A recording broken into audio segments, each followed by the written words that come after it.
Hi friends, ఈరోజు మనం కాణిపాకంలో ఉన్న వినాయకుడి గురించి తెలుసుకుందాం.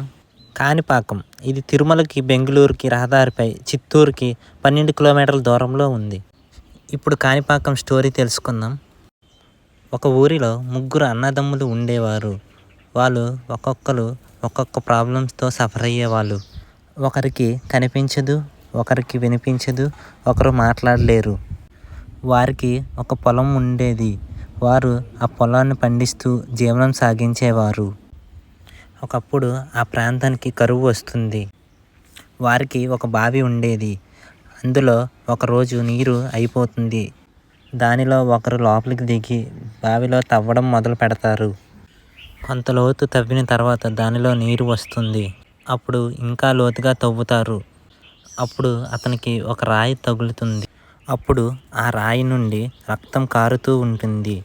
అప్పుడు ఆ బావిలో నీళ్ళన్నీ రక్తపు రంగులో మారుతుంది. ఆ రక్తం వాళ్ళ ముగ్గురిపై పడడంతో వాళ్ళకున్న అవిటతనం పోతుంది. ఈ విషయం తెలుసుకున్న గ్రామస్తులు అక్కడకు వస్తారు.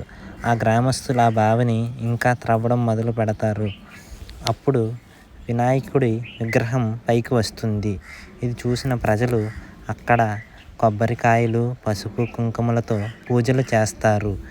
ఈ విధంగా కాణిపాక వినాయకుడు వెలుస్తారు. కాణిపాకం ఆలయంలో వినాయకుడి ఎదురుగా ఒక మంచినీటి కోనేరు మండపం ఉంటుంది. ఈ ఆలయంలో ఒక పాము ఉంటుంది.